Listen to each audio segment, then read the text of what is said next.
महोदय पौड़ी गढ़वाल के माध्यम से।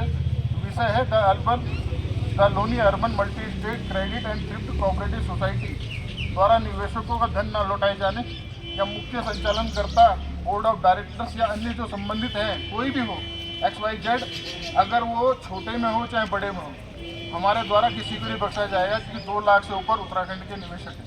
तो आप ये निश्चिंत रहिए कि पूर्ण कार्रवाई के लिए हमारा मंच पूरी तरह से तैयार है और अपना कार्य लगातार, क्योंकि जितने दिन हमें हो गए, करीब 25 दिन से हम इसमें लगे हुए हैं, तो ये चीज़ें आज काफ़ी हद तक कुछ चीज़ बढ़ी भी हैं। महोदय, सभी ने निवेदन इस प्रकार है कि the Loni urban multi state and thrift credit and thrift cooperative society MSCS/CR 639/2012 Bharat सरकार कृषि मंत्रालय द्वारा पंजीकृत थी, जो वर्तमान में सहकारिता मंत्रालय में पंजीकृत है। कायदे में आर्टिकल 19(1) जो है, उसके अंदर सोसाइटी बनाना या चलाना ये हमारा फंडामेंटल राइट्स है।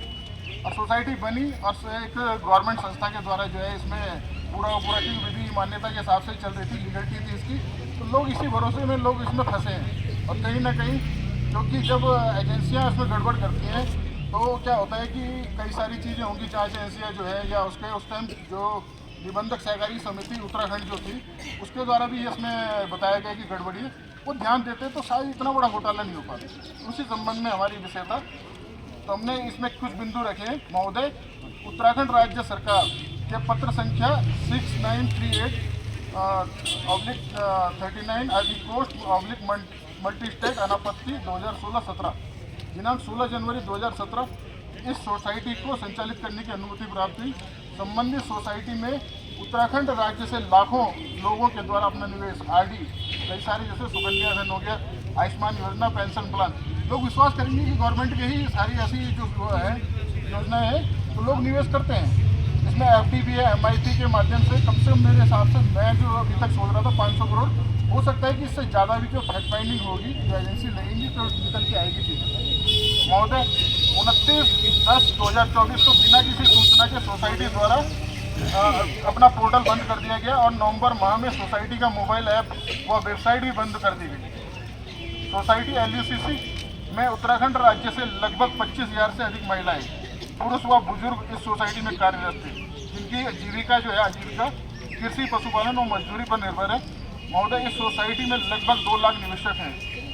सोसाइटी में सुविधा केंद्र संचालक एजेंटों के द्वारा अवगत कराया गया कि निवेशकों का संपूर्ण धन सोसाइटी में जमा कर दिया गया था, जबकि निवेशक पर उनका धन लौटाने, क्योंकि जो निवेशक होगा वो तो यही जानता है कि भाई हमारी जान पहचान में और रिश्तेदारी में सब इस तरह के परिवार के लोग ही होते हैं, तभी पैसा देते हैं।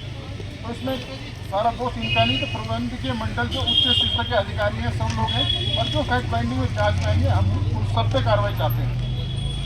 महोदय, ये भी संज्ञान में आया कि सोसाइटी द्वारा प्रदत्त प्लान दस्तावेज जैसे RBI की सचिव वेबसाइट में रजिस्टर, भारत सरकार कृषि मंत्रालय में रजिस्टर ATM धारा 80P के तहत इनकम टैक्स में छूट, एम्बुलेंस, उत्तराखंड सहकारी समिति द्वारा प्राप्त अनापत्ति प्रमाण पत्र,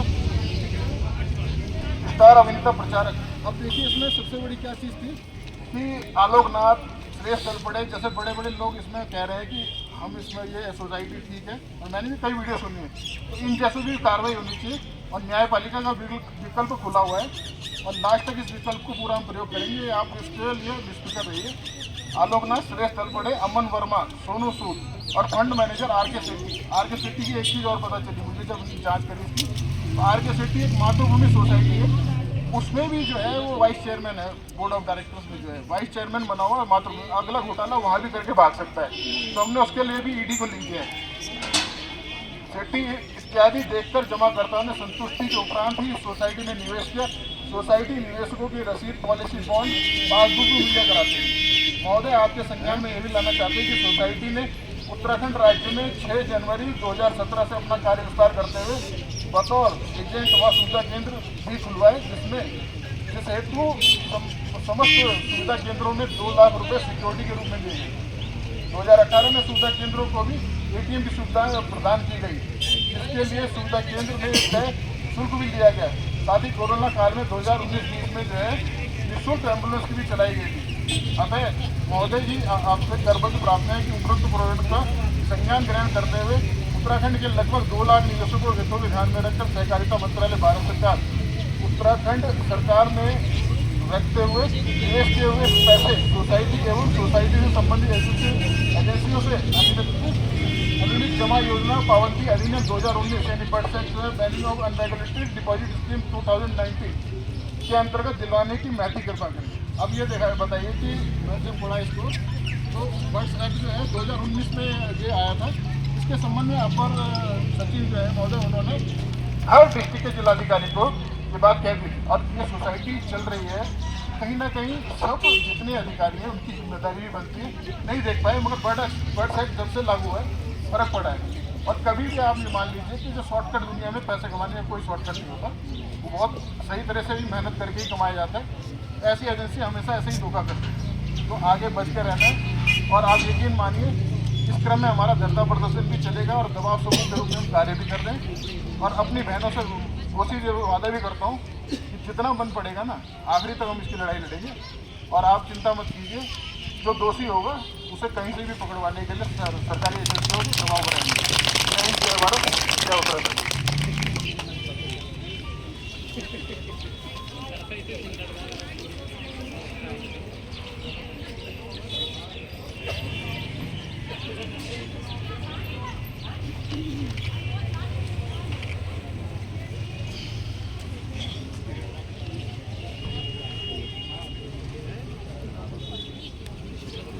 दो शब्द आप अपने इस तरह से कुछ